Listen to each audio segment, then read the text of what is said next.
Eran las 5:30 de la mañana cuando escuché los golpes. No eran golpes normales, como cuando el vecino toca para pedir azúcar. Eran golpes duros, secos, que hacían temblar toda la puerta.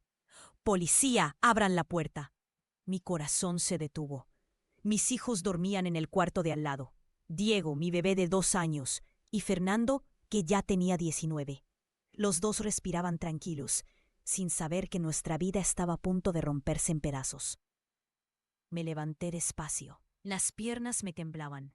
Sabía que este día podía llenar, pero nunca pensé que sería así.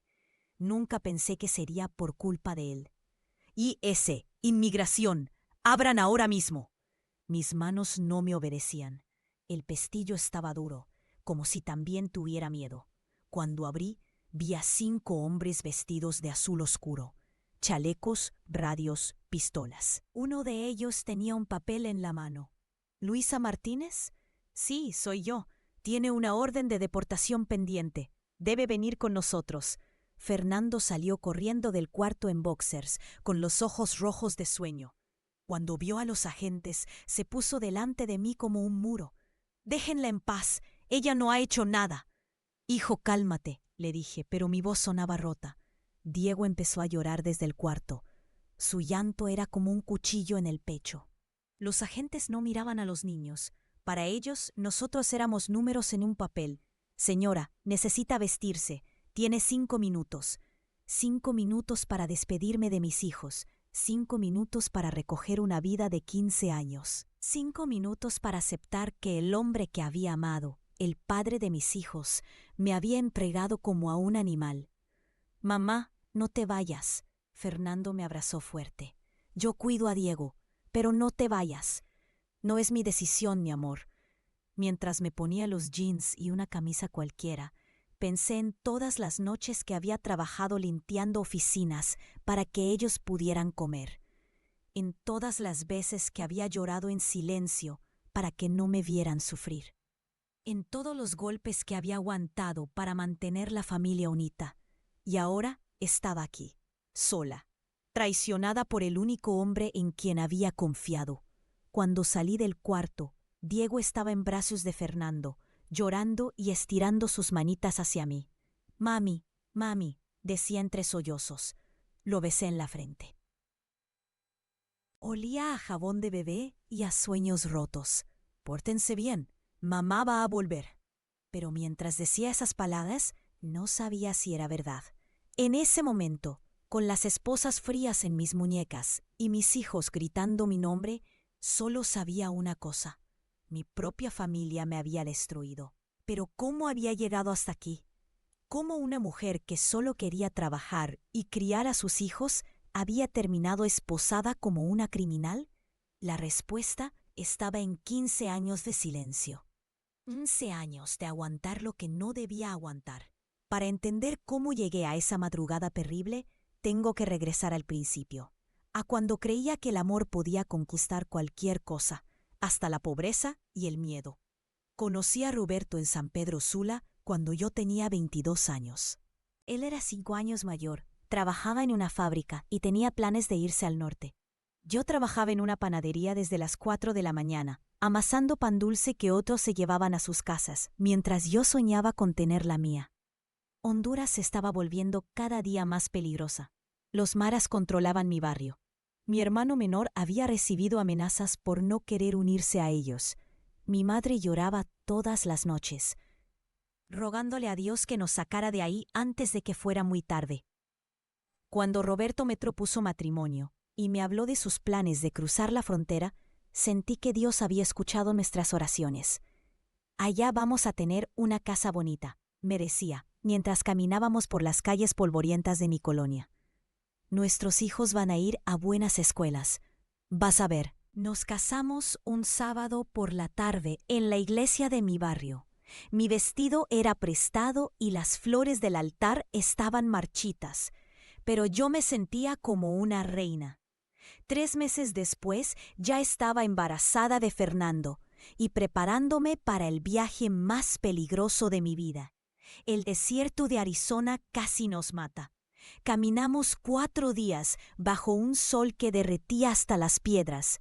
Fernando se movía en mi vientre como si él también sintiera el peligro. Roberto me cargaba cuando ya no podía más. Me daba su agua cuando se acababa la mía. En esos días, él era mi héroe, mi protector, el hombre que me iba a dar la vida que yo nunca había tenido. Llegamos a Los Ángeles sin dinero, sin contactos, sin inglés. Roberto encontró trabajo en construcción y yo limpiaba casas, aunque el embarazo me tenía siempre cansada. Vivíamos en un garaje convertido en cuarto, sin ventanas, con una cocineta que apenas funcionaba. Pero éramos felices, o eso creía yo. Fernando nació en un hospital público. Cuando lo tuve en mis brazos por primera vez, con su carita arrugada y sus puñitos cerrados, pensé que todo había valido la pena. Roberto lloró de felicidad. «Es perfecto», me decía. «Es nuestro milagro americano». Los primeros años fueron duros pero buenos. Roberto trabajaba doble turno y yo cuidaba a Fernando durante el día y limpiaba oficinas en las noches. Mandábamos dinero a nuestras familias cada mes, poco pero algo. Los cambios empezaron cuando Fernando tenía 3 años. Roberto llegaba tarde, olía a cerveza, se molestaba por cualquier cosa. «Estoy cansado», me decía cuando le preguntaba qué pasaba. «Este país te exprime hasta la última gota». Primero fueron los gritos, después los empujones, después algo peor. Cuando quedé embarazada de Diego, pensé que Roberto se iba a alegrar como la primera vez, pero solo me miró con ojos fríos y dijo: «Otro gasto que no podemos pagar». Esas palabras me dolieron más que cualquier golpe. Diego nació en medio de una tormenta. Roberto no estaba en el hospital. Había salido a beber con unos amigos y llegó 2 días después, apestando a alcohol y con los ojos rojos. «¿Es mío?», me preguntó, mirando a mi bebé recién nacido. Esa fue la primera vez que quise dejarlo. ¿Pero cómo? ¿A dónde iba a ir con 2 niños pequeños y sin papeles? ¿Quién me iba a dar trabajo? ¿Quién me iba a ayudar? Roberto lo sabía. Por eso cada pelea terminaba con las mismas palabras. «Sin mí no eres nada, sin mí te deportan y pierdes a tus hijos». Y yo le creía. Durante años le creí. Me quedé porque tenía miedo. Me quedé porque no sabía que podía irme. Me quedé porque pensaba que esa era mi cruz y que las mujeres como yo teníamos que cargarla en silencio. Hasta que una noche, con un moretón en la cara y Diego llorando en mis brazos, me di cuenta de algo. Mi jaula no tenía cerradura, solo tenía miedo. Pero el miedo, cuando se vuelve más fuerte que el amor propio, te puede matar lentamente. Cuando digo que tenía hambre, no hablo solo de comida. Claro que a veces no había suficiente arroz para los 4, y yo me inventaba que ya había comido para que los niños se llenaran. Pero había otro tipo de hambre, una que me carcomía por dentro y que no se quitaba con frijoles ni tortillas. Era hambre de dignidad, hambre de respeto, hambre de dormir una noche sin miedo a que Roberto llegara borracho y buscando pleito. Los golpes se habían vuelto rutina. Un empujón por la cena fría, una cachetada por gastar dinero en pañales para Diego, puñetazos por atreverme a preguntarle dónde había estado hasta las 3 de la mañana. Roberto siempre tenía excusas. El trabajo lo tenía estresado. Yo lo provocaba. Así eran los hombres cuando se sentían presionados. «Si no te gusta, ahí está la puerta», me decía después de lastimarme. «Pero mis hijos se quedan conmigo». Sus hijos, como si yo no los hubiera parido. Como si no fuera yo quien se desvelaba cuando tenían fiebre, quien trabajaba de noche para comprarles zapatos, quien les cantaba cuando tenían pesadillas. Fernando ya tenía 17 años y empezaba a darse cuenta. Una mañana me vio cubriéndome un moretón en el brazo con maquillaje. «Mami, ¿por qué no lo dejas?» «No es tan fácil, mi amor». «Sí es fácil. Empacamos y nos vamos». Si hubiera sido tan fácil. Pero Fernando no entendía que sin papeles las opciones son pocas. No entendía que sin Roberto no tenía forma de pagar la renta. No entendía que como mujer indocumentada, el mundo era aún más peligroso. Por las noches, cuando todos dormían, yo me quedaba despierta pensando en mi madre. Había muerto 2 años antes, sin que yo pudiera regresar a despedirme. El día del funeral, me encerré en el baño y lloré hasta quedarme sin lágrimas. Roberto ni siquiera me consoló. ¿Para qué lloras?, me dijo. Ya está muerta, las lágrimas no la van a revivir. Mi madre siempre me había dicho que una mujer sin educación tenía que ser más fuerte que una con títulos. La vida te va a pegar duro, mija, me decía mientras me trenzaba el pelo. Pero tú tienes que pegar más duro. ¿Dónde estaba esa fuerza ahora? ¿Dónde estaba esa mujer que había cruzado el desierto embarazada? ¿Qué había pasado con la Luisa, que soñaba con una casa bonita y una familia feliz? Los domingos eran los peores. Roberto se levantaba tarde, se plantaba frente al televisor con una cerveza en la mano y empezaba a quejarse de todo. Que la comida no estaba buena, que los niños hacían mucho ruido, que yo estaba gorda, que nunca había suficiente dinero. Deberías trabajar más, me decía. Otras mujeres limpian 6 casas al día, tú apenas puedes con 3. Otras mujeres no tenían a Diego pegado a sus piernas todo el día porque no había dinero para guardería. Otras mujeres no se levantaban con costillas adoloridas por los golpes de la noche anterior. Otras mujeres no vivían con el alma rota. Una tarde, mientras limpiaba la casa de la señora Patricia, una americana mayor que siempre me trataba con cariño, me quedé viendo una foto en su sala. Era ella con su esposo, abrazados en una playa, sonriendo como si el mundo fuera suyo. ¿Está bien, Luisa?, me preguntó al verme tan seria. No supe qué contestar. ¿Cómo le iba a explicar que no recordaba la última vez que alguien me había abrazado con cariño? ¿Cómo le iba a decir que había olvidado cómo se sentía ser feliz? Solo estoy cansada, le dije. Pero la señora Patricia me miró de una manera que me hizo sentir que podía ver a través de mí. Luisa, si alguna vez necesita hablar con alguien, yo conozco personas que ayudan a mujeres en situaciones. No le contesté, pero esas palabras se me quedaron grabadas. Esa noche, Roberto llegó más borracho que nunca. Diego estaba resfriado y había llorado casi toda la tarde. Cuando Roberto entró gritando que por qué no podía haber paz en su propia casa, algo dentro de mí se rompió. «Es tu hijo», le dije. «Está enfermo. Siempre está enfermo. Siempre está llorando. Ya me tiene harto. Es un bebé, Roberto. Y tú eres una madre que no sabe criarlo». Se acercó a mí con esa mirada que ya conocía bien, la mirada que venía antes de los golpes. Pero esta vez, por primera vez en años, no agaché la cabeza. «No me toques», le dije. Roberto se rió. Una risa fea, llena de rabia. «¿Ahora me vas a dar órdenes?». El golpe llegó rápido, pero yo ya no sentía dolor. Solo sentía algo que no había sentido en mucho tiempo. Rabia. Rabia pura, limpia, que me quemaba el pecho como fuego. Esa noche, después de que Roberto se quedó dormido, me senté en el suelo de la cocina y toqué mi cara hinchada. En la oscuridad, tomé una decisión que había estado evitando durante años. Ya no podía seguir viviendo así. Ya no podía seguir muriendo en vida.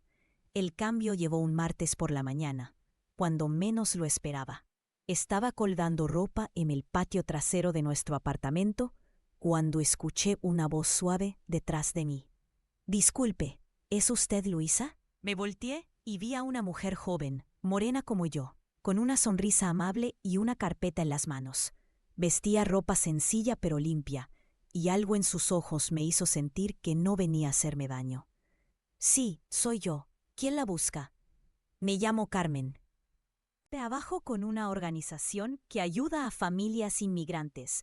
La señora Patricia me dio su dirección». Mi corazón se aceleró. La señora Patricia había cumplido su palabra. «No sé si necesito ayuda», mentí, tocándome instintivamente el brazo donde tenía un moretón fresco. Carmen me miró con esos ojos que ya habían visto demasiado. Señora Luisa, solo vine a platicar, nada más. Si quiere, podemos sentarnos aquí afuera. Diego estaba durmiendo su siesta y Fernando no llegaba de la escuela hasta las 4. Roberto trabajaba hasta tarde. Por primera vez en años tenía tiempo para hablar con alguien que no fuera mi familia. Nos sentamos en las 2 sillas de plástico que teníamos en el patio. Carmen sacó una botella de agua de su bolsa y me ofreció. ¿Hace cuánto que vive aquí?, me preguntó. 15 años. ¿Tiene familia? 2 hijos. Fernando ya está grande, tiene 17. Diego apenas tiene 2 añitos. Carmen asintió sin juzgar. ¿Y su esposo? Esa pregunta me puso nerviosa. ¿Por qué quieres saber de él? Porque a veces los esposos no están de acuerdo con que sus mujeres busquen ayuda. Y yo necesito saber si usted está segura. Segura. Hacía tanto tiempo que no me sentía segura que había olvidado lo que esa palabra significaba. Él no sabe que usted está aquí. Le dije. ¿Y qué pasaría si lo supiera? No le contesté, pero Carmen leyó mi silencio como un libro abierto. Señora Luisa, yo también soy inmigrante. Llegué de El Salvador hace 10 años. Sé lo que es vivir con miedo. Sé lo que es sentir que no tienes opciones. Sus palabras me llegaron al alma. Por primera vez en años alguien entendía. ¿Usted también? No pude terminar la pregunta. También viví violencia doméstica. Por eso hago este trabajo ahora, para que otras mujeres sepan que sí hay salida. Me empezaron a temblar las manos. No sabía si era de miedo o de alivio. No es fácil, le dije. Sin papeles, sin dinero, con niños, ¿a dónde voy? Carmen se inclinó hacia adelante. Hay lugares seguros. Hay abogados que toman casos como el suyo sin cobrar. Hay programas para mujeres víctimas de violencia doméstica que las pueden ayudar a conseguir un permiso legal para quedarse en el país. ¿En serio? En serio. Se llama VAWA. Es una ley que protege a mujeres inmigrantes que sufren abuso de sus esposos ciudadanos o residentes. Por primera vez en años, sentí algo parecido a la esperanza. Carmen me explicó que no tenía que tomar ninguna decisión ese día. Me dio un número de teléfono escrito en un papelito. Es de una línea de crisis. Habla en español. Están disponibles las 24 horas. Cuando usted esté lista, puede llamar. Guardé el papel en mi sostén, al lado del corazón. ¿Y si él se entera? Señora Luisa, él no tiene por qué enterarse. Pero le voy a decir algo. Usted tiene derechos, aunque no tenga papeles. Y sus hijos también. Después de que Carmen se fue, me quedé sentada en el patio viendo el papelito. Era tan pequeño, pero pesaba como si fuera de oro. Fernando llegó de la escuela y me encontró ahí. ¿Qué tienes, mamá? Te ves diferente. Nada, mi amor. Solo estoy pensando. Pero sí había algo diferente. Por primera vez en años, no me sentía completamente sola. Esa noche, Roberto llegó de mal humor como siempre.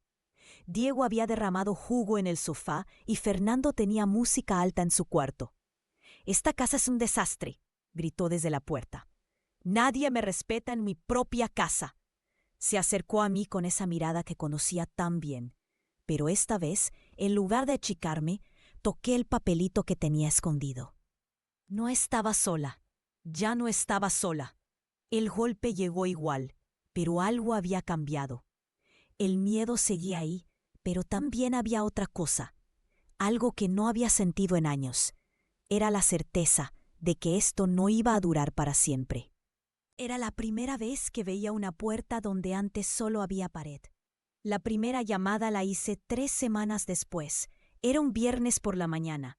Roberto se había ido temprano a trabajar, Fernando estaba en la escuela y Diego jugaba con sus carritos en el suelo de la sala. Marqué el número con las manos temblando. Línea de crisis. Habla María. ¿En qué puedo ayudarla? Solo el hecho de escuchar una voz amable me hizo llorar. No sé por dónde empezar, le dije. Empiece por donde se sienta cómoda. Aquí tiene todo el tiempo que necesite. Le conté todo. Los golpes, las amenazas, el miedo constante. María me escuchó sin interrumpir, sin juzgar. Cuando terminé, Me sentía vacía, pero aliviada. Luisa, lo que usted está viviendo tiene nombre. Se llama violencia doméstica. Y no es su culpa. Esas 5 palabras me cambiaron la vida. No es su culpa. María me explicó sobre las órdenes de protección, sobre los refugios para mujeres maltratadas, sobre el proceso legal para separarse de Roberto sin perder a mis hijos. Pero todo esto toma tiempo, me dijo. Y mientras tanto, usted necesita estar segura. ¿Cómo voy a estar segura si vivo con él? Tenemos un plan de seguridad. Primero, busque un lugar donde pueda esconder algo de dinero, documentos importantes y ropa para usted y sus hijos. Segundo, identifique a una persona de confianza que la pueda ayudar en una emergencia. Durante las siguientes semanas, seguí las instrucciones de María al pie de la letra. Guardé dinero en una lata de café que escondí detrás de las cajas de detergente. Hice copias de los documentos de los niños y los metí en una bolsa de plástico dentro de mi almohada. Hablé con Carmen y me dio el número de un refugio. También empecé a documentar los golpes, cada moretón, cada amenaza, cada incidente. Los escribí en un cuaderno pequeño que guardaba en el trabajo. Por primera vez en años tenía un plan. Por primera vez en años tenía esperanza. Pero Roberto empezó a sospechar. ¿Por qué estás tan rara últimamente? Me preguntó una noche mientras cenábamos. No estoy rara. Sí estás rara. Hablas menos, me miras diferente. ¿Hay otro hombre? ¿Cómo puedes decir eso? Trabajo y cuido a tus hijos. ¿Cuándo tendría tiempo para otro hombre? Pero Roberto no se quedó tranquilo. Empezó a revisar mis cosas, a preguntarme dónde había estado cada minuto del día, a llamarme al trabajo para verificar que estuviera ahí. Una tarde encontró el cuaderno. Nunca lo voy a olvidar. Yo estaba bañando a Diego cuando escuché un grito desde el cuarto. ¡Luisa! ¡Ven acá ahora mismo! Corrí con Diego envuelto en la toalla. Roberto tenía el cuaderno en las manos, leyendo mis anotaciones. Su cara estaba roja de furia. ¿Qué es esto? Nada, es 24 de marzo. Me pegó en las costillas. 30 de marzo. Me empujó contra la pared. ¿Qué es esto? Roberto, déjame explicarte. ¿Me estás espiando? ¿Estás recopilando información contra mí? Diego empezó a llorar en mis brazos. Fernando salió de su cuarto al escuchar los gritos. ¿Quién te está ayudando?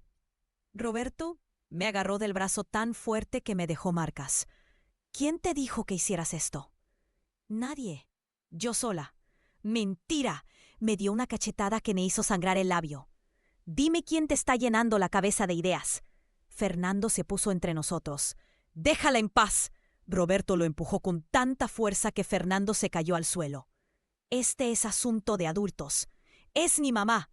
Fernando se levantó con los puños cerrados. No la vuelvas a tocar. Por un momento pensé que Roberto le iba a pegar a Fernando. Se quedaron viendo cara a cara, mi hijo de 17 años desafiando a su padrastro. Roberto, por favor, le supliqué. Los niños no tienen la culpa. Roberto me miró con odio puro. Tú crees que eres muy lista, ¿verdad? ¿Tú crees que me puedes engañar? Se acercó a mí hasta que sentí su aliento en mi cara. Pero te tengo una noticia, Luisa. Sin mí, tú no eres nada. Y si tratas de dejarme, me voy a asegurar de que te deporten. Te voy a quitar a tus hijos para siempre. Esa noche, Roberto quemó el cuaderno en el fregadero. Después rompió mi teléfono. Para que no te andes comunicando con quien no debes, me dijo. Me quedé despierta toda la noche, con Diego durmiendo en mis brazos y Fernando en el sofá de la sala. Roberto se había ido a beber con sus amigos, pero sabía que iba a regresar peor que nunca. Fue entonces cuando me di cuenta de que ya no podía seguir esperando. Roberto había cruzado una línea. Había amenazado a Fernando, y si le pegaba a mi hijo, no me iba a perdonar nunca. Al día siguiente, en cuanto Roberto se fue a trabajar, llamé a Carmen desde el teléfono de la señora Patricia. Necesito salir de aquí, hoy. ¿Qué pasó? Le conté todo. Luisa, Voy a ir por usted. Empaque lo más importante y esté lista en 2 horas. ¿Y si Roberto regresa? No va a regresar. Tengo contactos en su trabajo. Sé que tiene turno doble hoy. Cuando colgué el teléfono, me temblaba todo el cuerpo. No de miedo, de determinación. Por primera vez en años, ya no estaba huyendo de algo. Estaba corriendo hacia algo mejor, hacia la libertad. Empacar 15 años de vida en 2 horas es imposible. Pero empacar lo esencial para sobrevivir, eso sí se puede hacer. Saqué la bolsa que había preparado semanas atrás. Ropa para 3 días, documentos, el dinero que había ahorrado peso por peso. Fernando me ayudó sin hacer preguntas. Él sabía que este día tenía que llegar. ¿A dónde vamos, mamá?, me preguntó mientras metía la ropa de Diego en una mochila. A un lugar seguro. ¿Y papá? Ya no es nuestro papá, le dije. Un papá no lastima a su familia. Diego no entendía nada. Jugaba con sus carritos mientras nosotros empacábamos su vida en bolsas de plástico. Para él era solo otro juego. Carmen llegó exactamente a las 2 de la tarde, acompañada de una trabajadora social llamada Sandra. Cuando las vi bajar del carro, supe que no había vuelta atrás. ¿Están listos?, me preguntó Carmen. ¿Y si Roberto llega? No va a llegar. Pero si llega, Sandra y yo sabemos qué hacer. Tenemos experiencia en estas situaciones.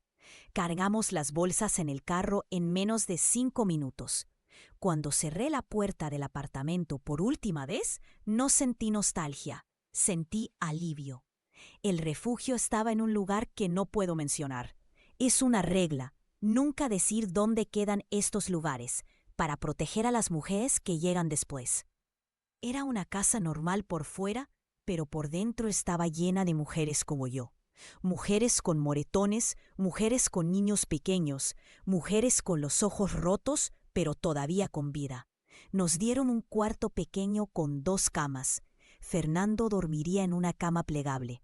No era mucho, pero era nuestro. Y por primera vez en años, era un lugar donde podía dormir sin miedo. ¿Cuánto tiempo podemos quedarnos?, le pregunté a Sandra. El tiempo que necesiten. Pero lo importante ahora es que empecemos el proceso legal. Al día siguiente conocí a la abogada que iba a cambiar mi vida. Se llamaba Lisa Chen. Era una mujer china-americana, pequeña pero con una voz firme que imponía respeto. Luisa, voy a ser directa con usted, me dijo en su oficina. Su caso es complicado, pero no imposible. Roberto no es ciudadano americano, pero es residente legal. Eso nos da opciones.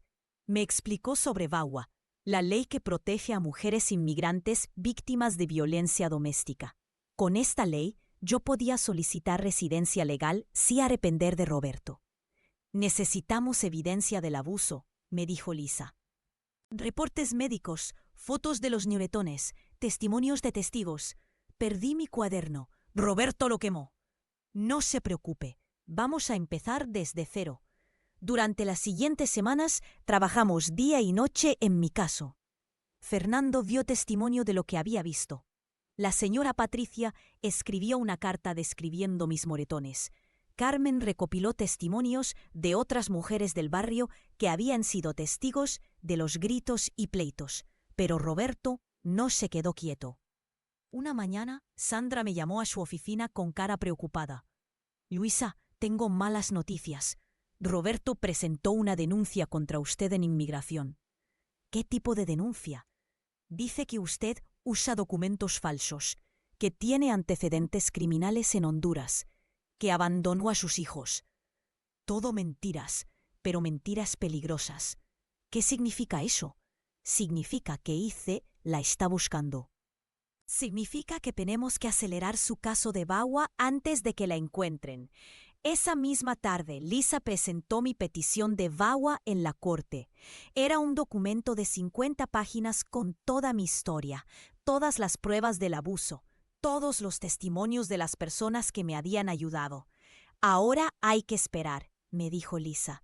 Pero mientras tanto, usted está en un proceso legal válido. Eso la protege de deportación inmediata. Los siguientes meses fueron los más duros de mi vida. Vivir en el refugio no era fácil. Dormir en una habitación con mis 2 hijos, compartir baño con otras familias, no tener privacidad para llorar cuando el miedo me agarraba en las noches. Fernando tuvo que cambiar de escuela. Diego extrañaba su cuarto, sus juguetes, su rutina. Yo extrañaba mi independencia, mi trabajo, la sensación de tener un hogar propio. Pero cada mañana, cuando me despertaba sin moretones frescos, recordaba por qué estaba ahí. Un día, 3 meses después de llegar al refugio, Lisa me llamó con noticias. Luisa, Ais la encontró. Mi corazón se detuvo. Van a venir por usted mañana temprano, pero tengo el permiso de trabajo de VAWA listo. Si lo firmamos hoy, usted tiene protección legal. ¿Y mis hijos? Sus hijos se quedan con usted. Roberto no tiene derecho legal sobre Fernando, y usted es la madre principal de Diego. Esa noche no dormí. Sabía que al día siguiente mi vida iba a cambiar para siempre. O iba a ganar mi libertad, o iba a perder todo lo que me importaba. Pero, por primera vez en años, no estaba enfrentando la tormenta sola. Tenía un ejército de mujeres guerreras a mi lado, y eso iba a ser toda la diferencia. Los golpes en la puerta llegaron a las 5:30 de la mañana, exactamente como Lisa había predicho. Pero esta vez, cuando abrí, yo tenía papeles en la mano. «Agente Williams», dijo el hombre de uniforme azul. «¿Luisa Martínez?» «Sí, soy yo».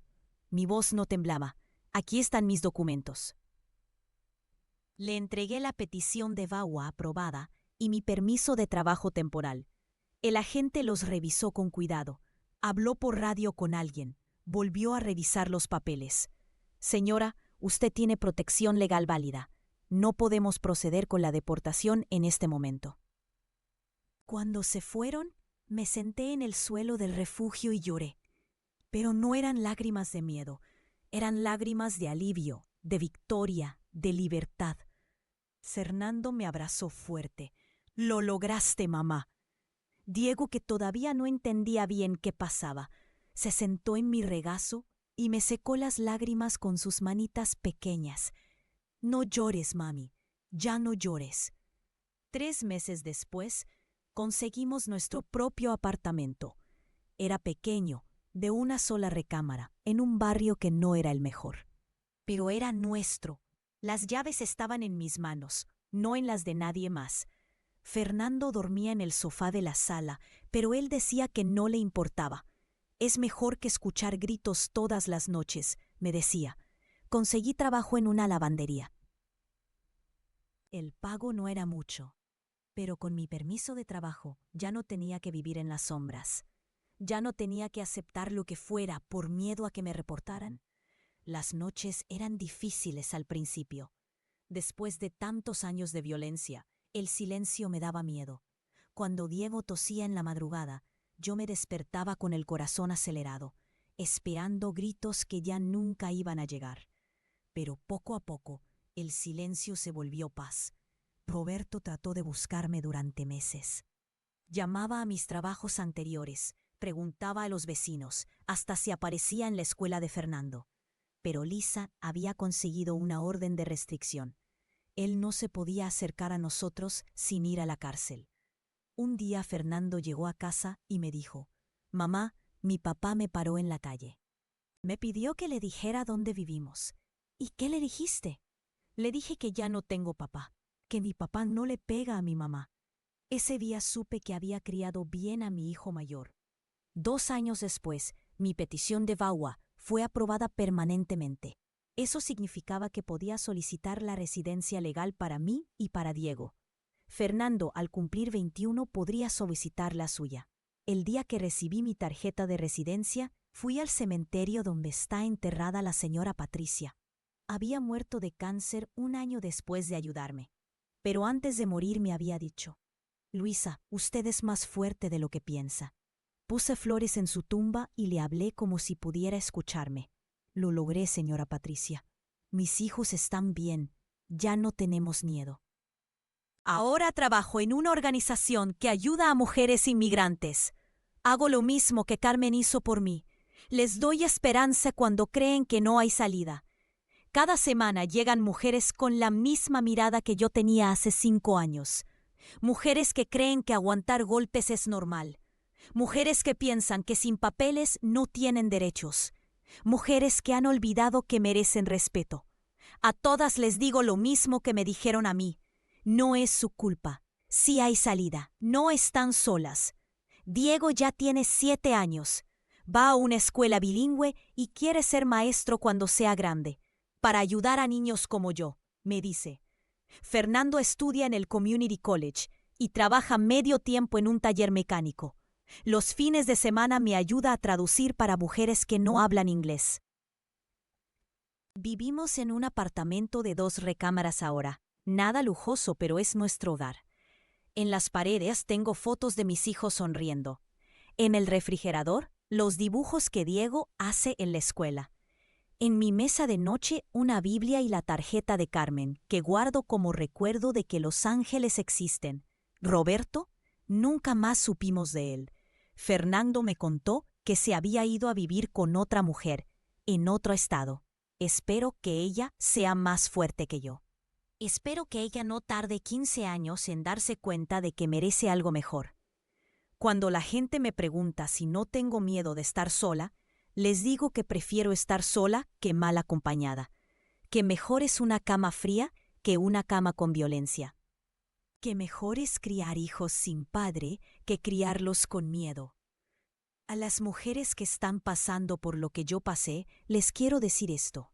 Ustedes son más fuertes de lo que creen. Sus hijos necesitan una madre viva, no una madre mártir. El amor no duele, el amor no pega, el amor no amenaza con deportar. Y si hoy están leyendo esto con un moretón fresco, si están escondiendo este testimonio para que él no lo vea, quiero que sepan que hay teléfonos que contestan día y noche. Hay mujeres como Carmen esperando ayudarlas. Hay abogadas como Lisa dispuestas a pelear por ustedes. No están solas, nunca están solas.